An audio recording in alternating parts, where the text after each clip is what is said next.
Há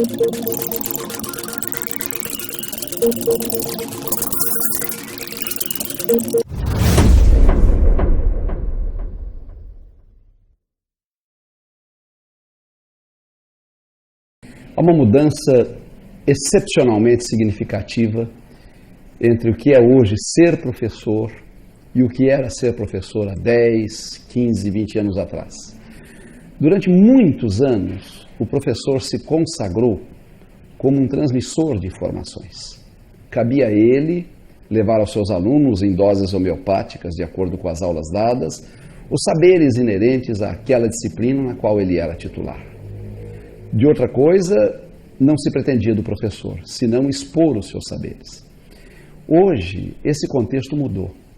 O saber se banalizou, está em todo lugar, em toda parte. Os alunos consultam a internet, manipulam televisões com múltiplos canais. Os que ainda não chegaram a isso, muito brevemente chegarão. E, portanto, perde, professor, aquela condição de transmissor de informações.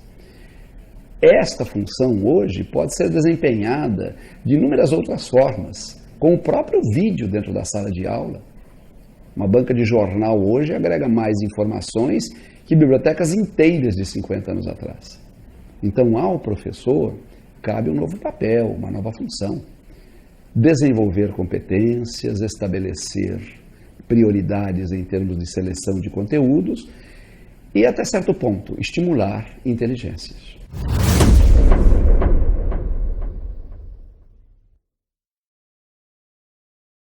Eu faria uma metáfora comparando a função do professor com a função do médico. Não pode ser considerado um bom médico apenas aquele que é capaz de receitar remédios. É preciso que ele compreenda o organismo do seu paciente e saiba de que maneira aquele remédio pode atuar no intuito de mitigar aquela dor. O que representa para o médico o conhecimento sobre saúde, representa para o professor o conhecimento sobre aprendizagem. Então, a missão do professor é levar o seu aluno a aprender. Por isso, muito mais do que conhecer os conteúdos específicos da história, da geografia, da matemática, da língua portuguesa, desta ou daquela disciplina, é conhecer de que forma se aprende para que ele possa fazer com que o aluno aprenda a aprender, para que o espaço da sala de aula seja um espaço de diálogo. Então, aquele professor, proprietário de saberes, que passava aos alunos em doses homeopáticas, começa a ser substituída por aquele que é um instigador de respostas, aquele que orienta o aluno na busca desses conhecimentos e na construção de significados para que naturalmente se ajuste melhor ao mundo onde vive.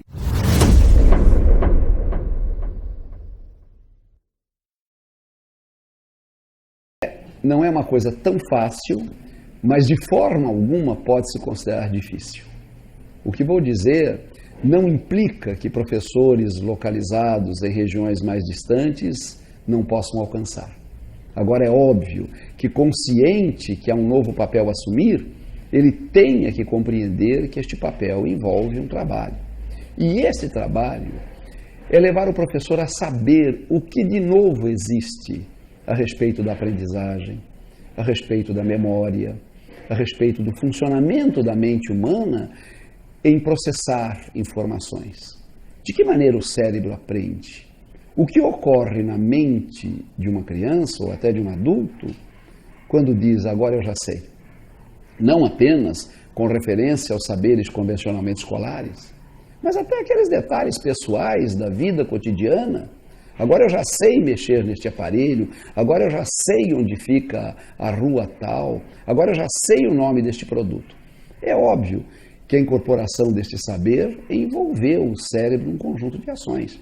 E cabe ao professor compreender como isso se dá, para que através dos conteúdos da sua disciplina, ele possa fazer do seu espaço de sala de aula um espaço para aprender, para acentuar as memórias, para desenvolver as diferentes competências e para abrir o aluno neste universo do saber e transformar-se daí para sempre um eterno aprendiz. Passou aquela imagem de que quando termina o curso, o aluno leva todos os saberes que ele usará pela vida fora. Hoje nós somos aprendentes durante toda a etapa da vida. E não há outro espaço onde se exercita essa missão de aprender, senão no espaço escolar.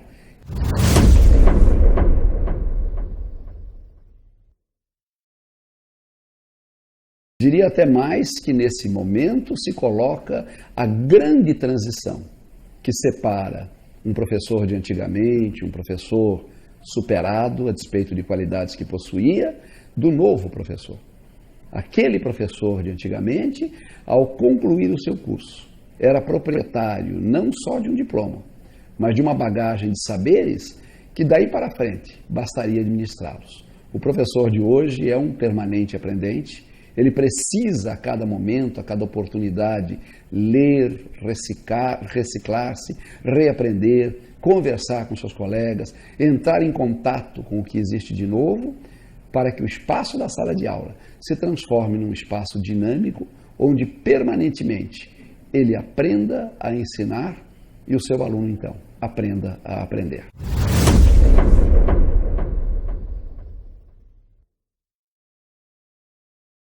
Passear por uma cidade e procurar datilógrafos, procurar consertadores de caneta, procurar consertadores de isqueiro, procurar, quem sabe, até parteiras. E provavelmente voltaremos a essa cidade sem descobri-los. E chegaremos à conclusão de que essas profissões desapareceram, engolidas por uma nova tecnologia. E da mesma maneira como muitas profissões desapareceram, está desaparecendo a tarefa do professor como proprietário de conhecimentos específicos que o leva aos seus alunos. E levaria a descobrir que ou ele assume esta nova maneira de ser professor, ou ele será proprietário de uma profissão que ninguém quer mais. E entrará no rol das profissões extintas, como essas e muitas outras que não citei, mas que de uma certa forma já não mais existem, porque o mundo moderno acabou por engoli-las e a globalização acabou por transformar a ideia que se tinha de certos profissionais.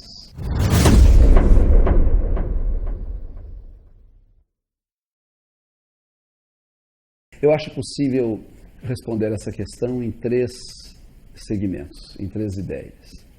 A primeira, por que novas maneiras de ensinar e novas formas de aprender? A segunda, quais seriam essas novas formas de ensinar? E a terceira, quais seriam essas novas maneiras de aprender? A primeira parte, o primeiro segmento, por que novas maneiras de aprender? Porque o mundo mudou, porque a família mudou e porque o próprio saber se banalizou. Então não há ao professor outra alternativa senão se ajustar a este novo momento que ele está vivendo. Hoje, o aluno não vai mais à escola buscar apenas saberes. Muitas vezes o professor fica indignado e diz, mas não é minha função educar, ensinar a ler, ensinar a fazer amigos, ensinar a se relacionar.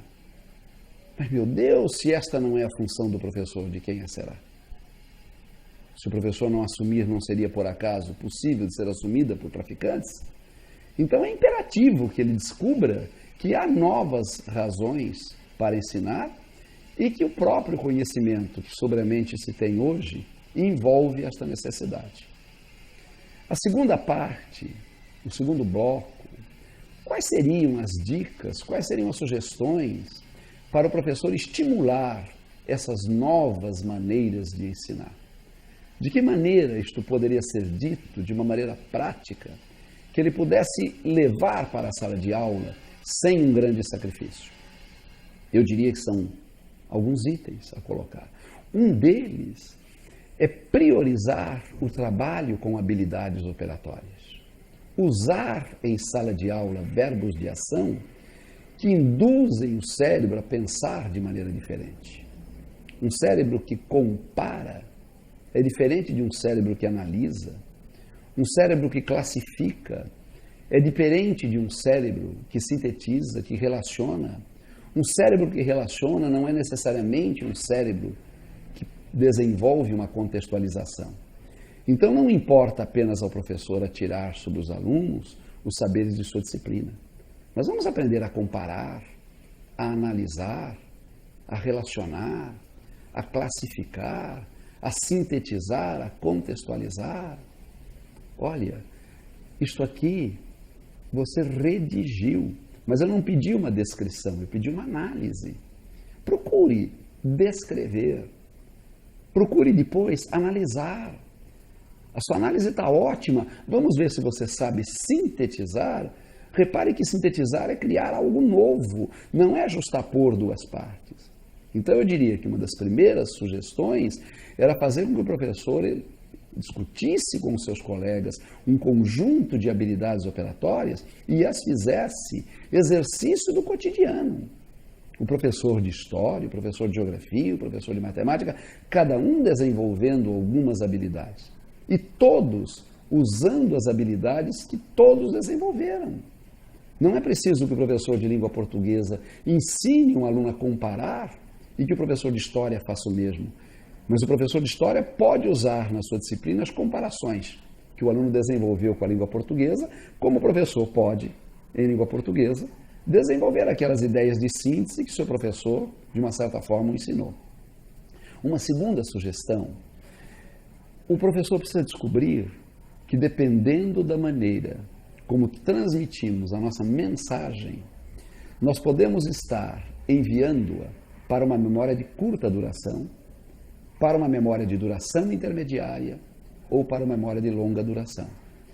E que, portanto, a maneira de solicitar a devolução desses saberes está muito circunscrita à forma como os transmitimos. Se eu reunir 10 professores e pedir a eles que decorem 10 palavras que vou dizer, reunir outros 10 professores, solicitando a mesma tarefa, e um terceiro grupo com a mesma tarefa, e digo ao primeiro grupo 10 palavras que absolutamente não estão integrando o seu universo conceitual. Palavras que acabo de inventar.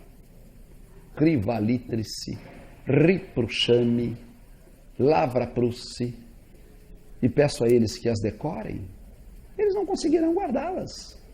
Então aquilo ficará retido numa memória de curta duração e 10 minutos depois terá se perdido. Se para o segundo grupo de professores eu disser 10 palavras, mas as disser palavras conhecidas, arvoredo, vidraça, caminhante, automóvel, ele terá maior facilidade de guardar. Mas ele terá ainda maior se ao terceiro grupo eu impregnar estas palavras de significação. Se eu disser 10 palavras para serem guardadas, aluna, malandra, jogou vidro de tinta vermelha na saia branca da professora. Ele guardará porque o cérebro dele viu uma imagem, viu uma cena. Pois bem, isso se transfere para a aula que se dá sobre capitanias hereditárias, sobre o máximo divisor comum, sobre o funcionamento do rim e do fígado. Isto requer que o professor descubra um mundo de significações que está presente na mente do aluno. Que novelas ele vê, que esportes ele pratica, que conversas ele tem, e fazer desses saberes do aluno os ganchos para os saberes que ele vai desenvolver. Quando ele constrói estas conexões, ele está construindo aprendizagens mais duradouras, mais significativas. O que não significa dizer que ele não possa usar uma aprendizagem mecânica, mas apenas para aqueles aprenderes que pela repetitividade se gasta sempre, se guarda sempre. Então, por que nós sabemos que 5 multiplicado por 4 é igual a 20? Porque aprendemos de uma maneira mecânica tabuada, mas a vida nos fez usar a cada instante. Por que aprendemos que a letra M no alfabeto vem depois da letra C? Aprendemos de uma maneira mecânica, mas a vida fez com que o uso fosse frequente. Então, para aqueles saberes que são aprendidos para se repetir no seu uso, pode-se trabalhar a aprendizagem mecânica. Mas para aqueles saberes que são novidade para o aluno, vamos buscar no seu universo de conhecimento as significações, os ganchos, para incorporar aqueles saberes que estamos levando. Então, trabalhar habilidades operatórias, trabalhar de uma maneira diferente a aprendizagem. Uma terceira sugestão dar ao currículo que se desenvolve ares de vida, fazer com que o seu aluno descubra que aquilo que ele aprende está na vida que ele tem. Nunca pensar que os saberes da escola se tornam distantes dos saberes da rua. Será que aquele aluno de sexta série vive melhor do que aquele de quinta, porque por ter aprendido um ano a mais, tem melhores condições de viver? Ou será que os saberes da escola valem para a escola? Para as provas que se faz, nada tem a ver com os saberes da vida. Então vamos buscar nos preços do supermercado a nossa matemática. Vamos buscar na pia da cozinha, onde se prepara um prato, fundamentos da química.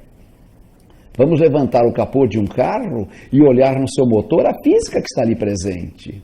Será que não há muita geografia no noticiário do Jornal Nacional? Muita história num desfile fashion de modas? Então, quando o professor vai buscar esses ganchos de significação, ele trabalha este currículo de uma maneira mais viva, de uma maneira mais vibrante, de uma maneira mais significativa. Então, trabalhar as diferentes memórias, dar alma, cor, vida, cheiro e gosto ao currículo, desenvolver habilidades operatórias, são formas diferentes, são competências diferentes de uma nova maneira de ensinar. E chega-se então ao terceiro item, novas formas de aprender. Aprender o que já se aprende. Aprender história, geografia, língua portuguesa. Mas por que não aprender a prestar atenção, a fazer amigos, a desenvolver a criatividade, a estabelecer relações interpessoais, a administrar os seus estados emocionais? Por que não desenvolver o tato, a percepção para a beleza?